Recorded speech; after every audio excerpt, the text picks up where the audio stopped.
Hudson's Bay.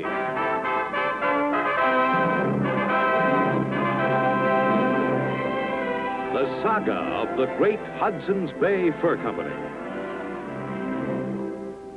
And of the brave men who traveled the untrekked wilderness from Labrador to California, from Minnesota to Alaska.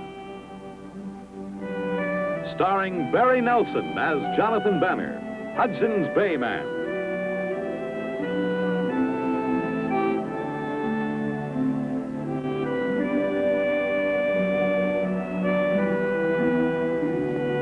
With George Tobias as Pierre Falcone.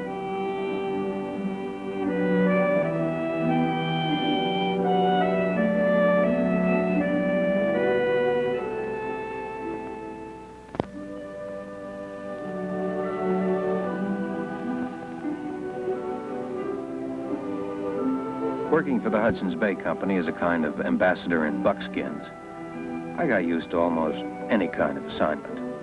Bringing a sick man in for treatment at a settlement, that was, of course, routine. Transporting a whole bevy of mail-order brides to prospective bridegrooms in the wilderness, that was a cheerful mission that once broke the routine.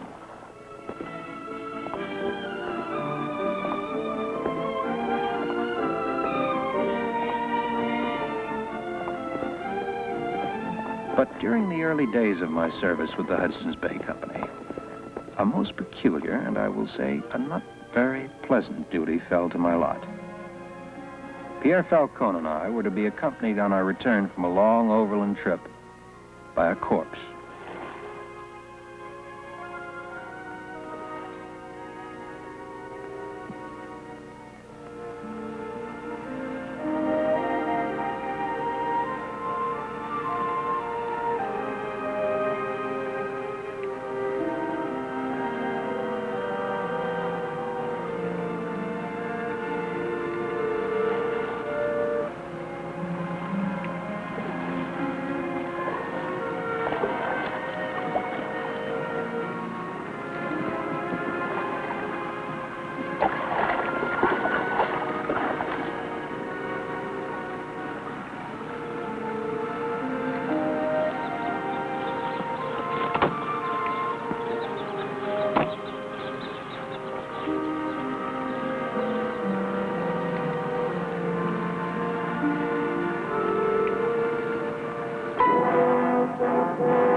First, we had to dig up our silent passenger and secure him in the box we had brought for that purpose.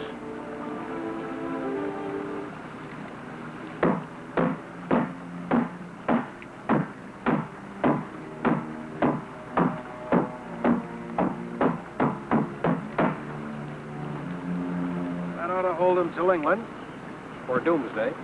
Banner, I bet you my life this is crazy.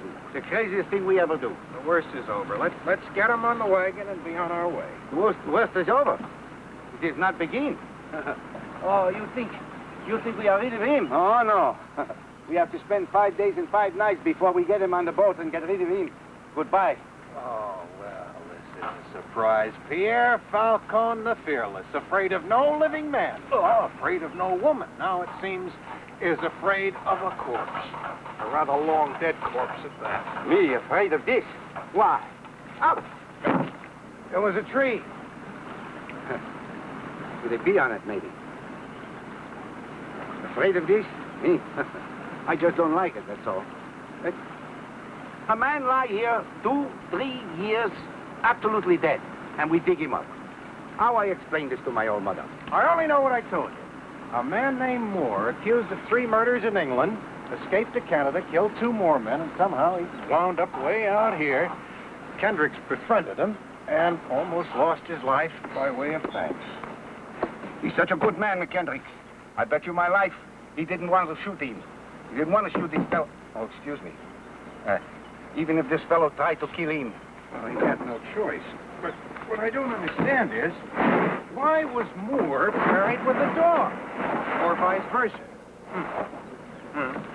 Ask Kendricks. What I don't understand is why we dig up this wicked fellow and ship him back to England. Well, it's one of those strange things, Pierre. Wicked he may have been, but when the family heard what happened, why, they wanted him shipped back so he could be buried where he was born. No good. Very bad. Good or bad, we got to be on our way. You get that gear loaded, will you? And I'll tell Kendricks we're ready.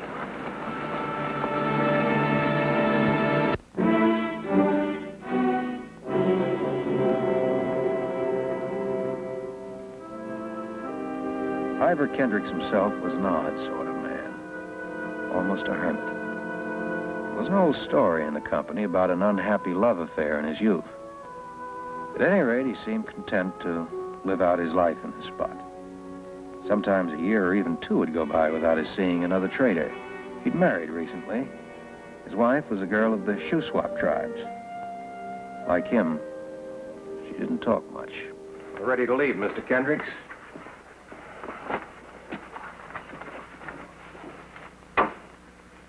These are Moore's belongings. The clippings are in there. Newspaper stories he saved about the murders. Now I'm ready to leave, too. Well, I imagine you say you're ready to leave, Mr. Kendricks? You, don't have any objections to taking me along, Mr. Banner? No, of course. Only I didn't realize you ever left this place. You have quite a reputation for being a hermit. Yes, I suppose I do. But, good reason to take the opportunity to travel in good company. Well, Pierre and I'll be glad to have your company, too. I have a little business in Fort Cale, and I'd like to get a little present for my wife for the first time. It's Pierre.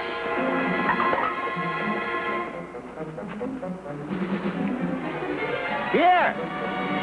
Where are you? It was right here the sound came from. Indians? Not likely. Pierre?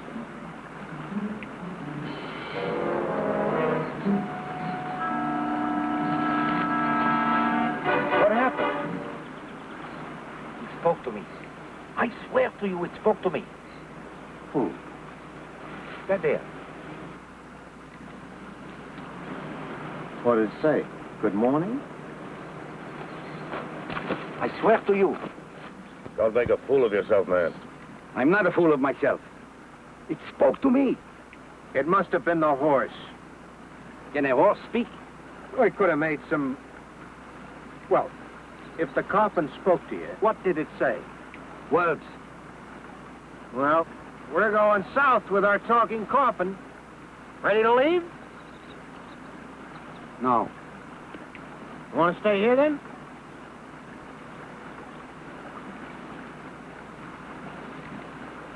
Well, goodbye, girl. I'll be back in about a week.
We made good time that first day. There were no signs of life. This was a remote, lonely region, belonging to creatures other than man. The wind had begun to rise.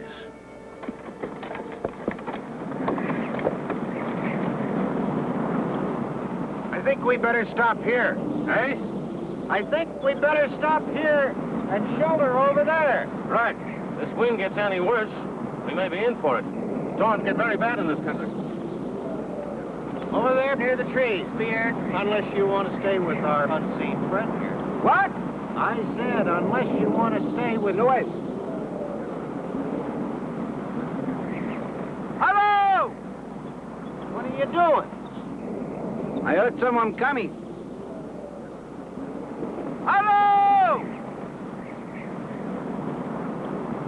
I didn't hear anything.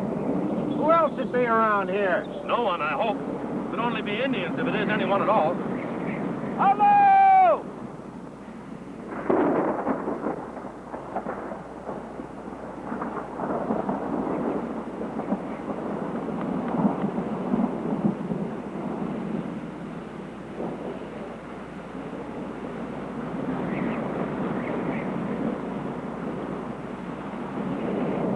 I heard someone coming. Maybe wolves. But I heard someone call. Oh, only the wind, the tree branches scraping against each other. Banner, I heard. Mr. Kendricks, didn't you hear it? I think you look worried. Worried? Not me, my friend. Just hungry. I think we should see to our supper. Yes, before one of Pierre's unseen friends gets to it first. And why the wolves are following us? And why on a nice day the wind she blow? I tell you, this journey is under a curse. It's under a curse. Pity to see what hunger can do to a man. I think we better eat right away. This thing may be catching. Something has come here to join us. Something right now is traveling with us. Mr. Falcon, would you be so kind as to stop indulging your ridiculous imagination? I'm not accustomed to spending my days listening to gibberish. I don't want to hear any more on the subject.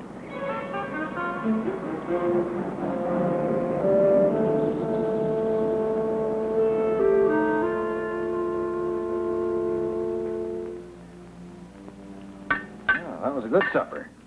Now, why don't you play a little music for us, Pierre? Music? Put us in the mood for sleep. You think I can play the harmonica with him lying out there? It won't disturb him. But it disturbed me. I wish it was morning. I wish it was 5 mornings from tomorrow. And we are back in Fort Cale and goodbye to him. Poor fellow, he's as harmless now as the box he's in. Poor fellow. He murdered how many people? And you say poor fellow? Well, Pierre, it's a wonderful world to be alive in. If you live like a free man, nothing to hide, nothing to run away from. Moore must have had a miserable time of it, take it all in all. I guess I could spare him a little pity. He got what he had coming to him. If you never suspected anything until the time he turned on you, there must have been many times he could have killed you easily.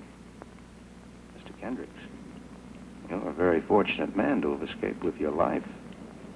Well, he seemed like a good sort. I had no reason to suspect him at all. Until that day, I turned just in time to see him raise his gun. Luckily, I drew first.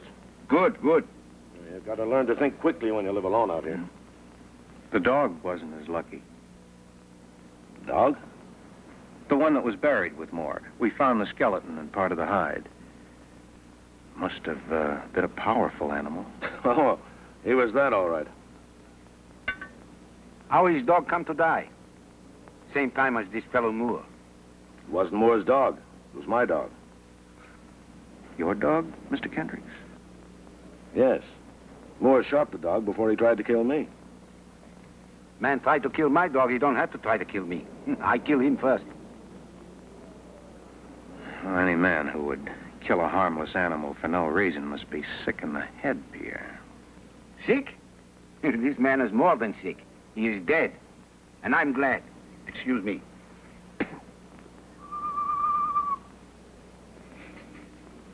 You see?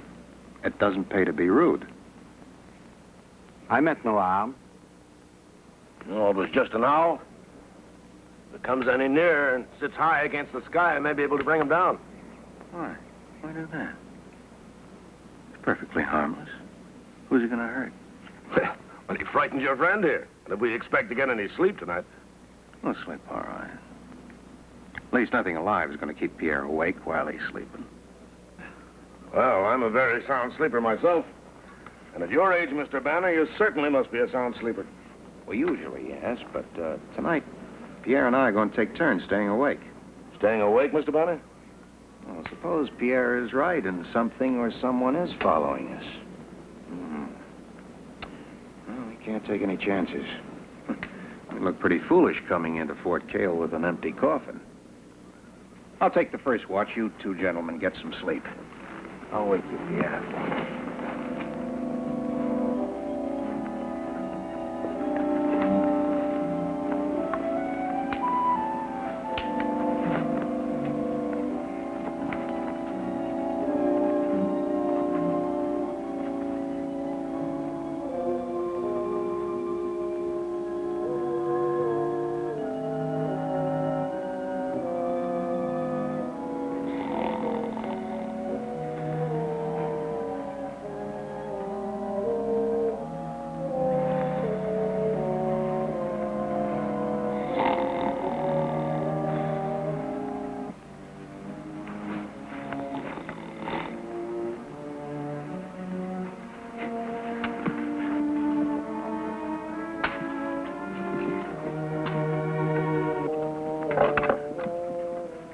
What is it? What happened? I saw the dog. You saw him? He ran right past us and came out here.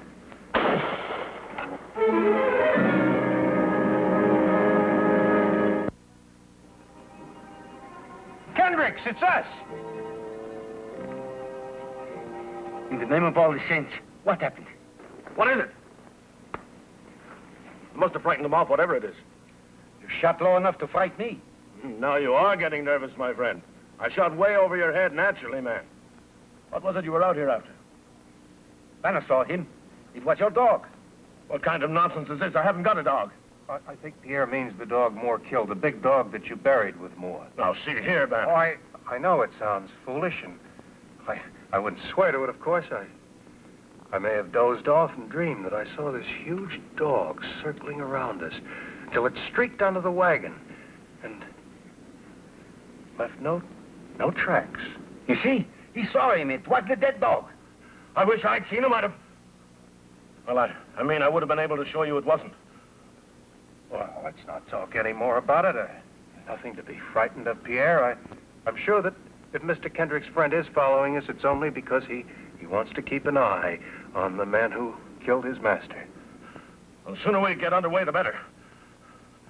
I'll be glad when this job is over and done with. And he didn't even see him.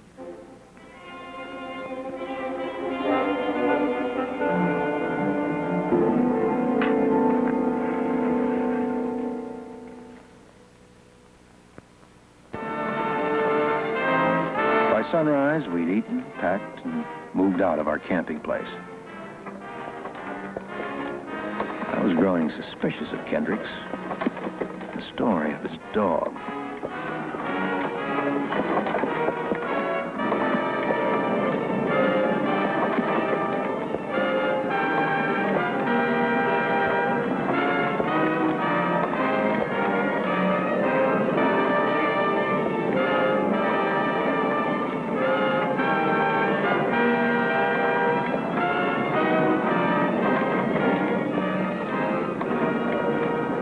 By noon, we were 12 miles further south.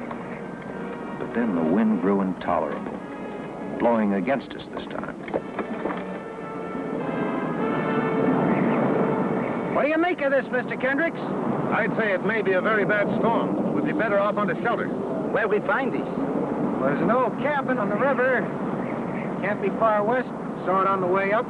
I know the place. On a point of land, wild water on both sides. No, it's a terrible place. It's fairly close. Half a day's travel. With any luck. What say, Pierre? It is no matter where we go. Bad luck travels with us. I agree that this package doesn't help us very much. Starting to believe in ghosts, Mr. Kendricks? I believe in a swift journey and a warm fire and less prattle from strangers. This isn't my errand, you know. We'll head upriver.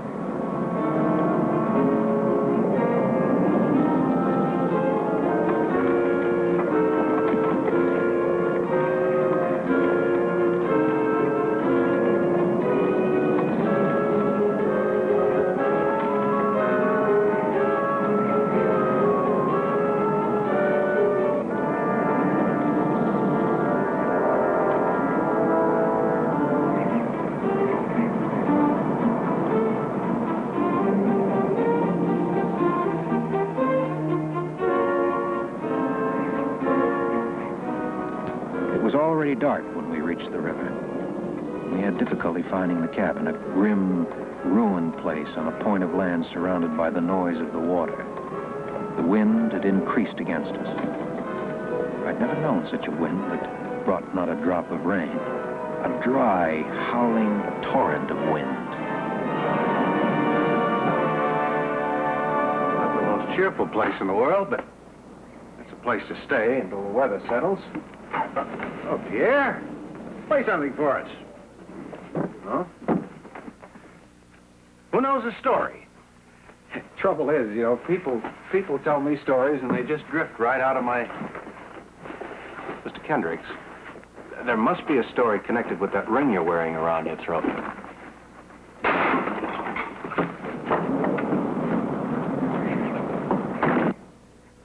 What? Oh, you mean this ring? Oh, yes, of course. Isn't there a story about every ring? There's not a particularly interesting story about this one, no. you hear that? Hear what?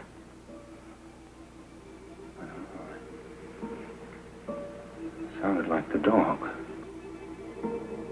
You know, when I saw your dog last, Mr. Kendricks... Now, look, I have no objection to stories, but if you think...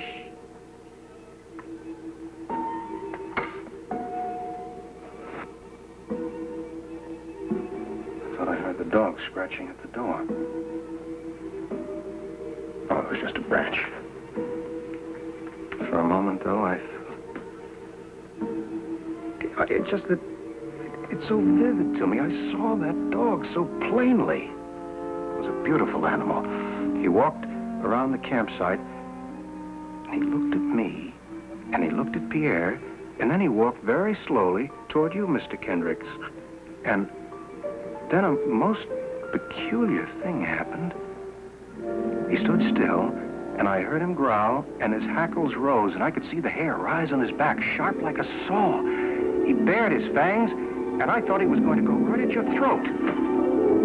He has come. He is here. Shut up, man. Don't be an idiot. Shut the door. Never mind, Pierre. I'll close the door. Pierre? Come here. What do you want me I for? want you to listen. See if you hear it, too. I don't hear. What do you hear now? The dog over there by the coffin. Yeah? No, I don't hear. Yes, you do. You hear it.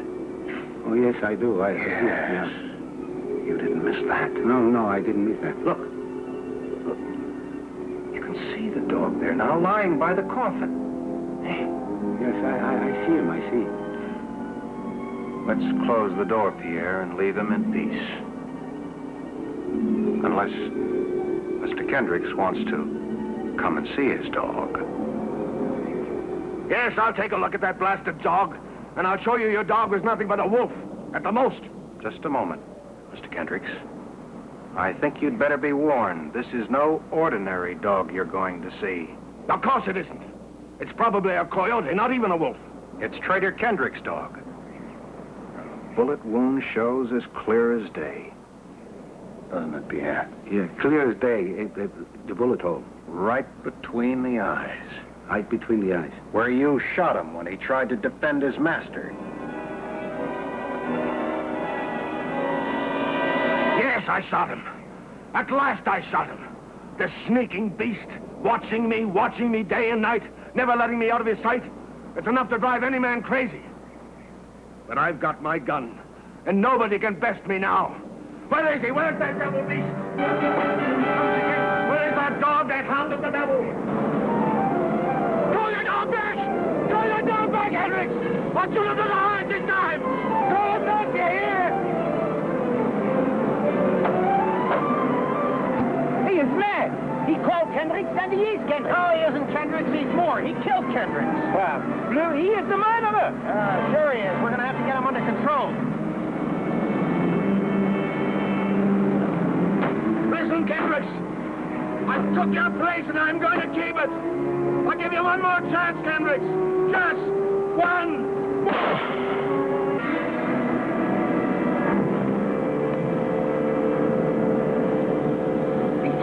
With his own gun. He is dead. He's dead. Moore is dead.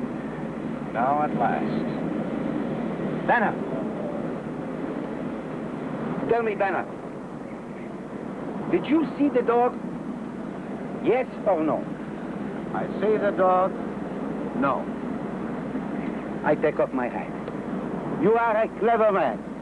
Oh, I don't know. You gave me the idea with your superstitious imagination. No superstitious, no imagination. You yourself saw the dog.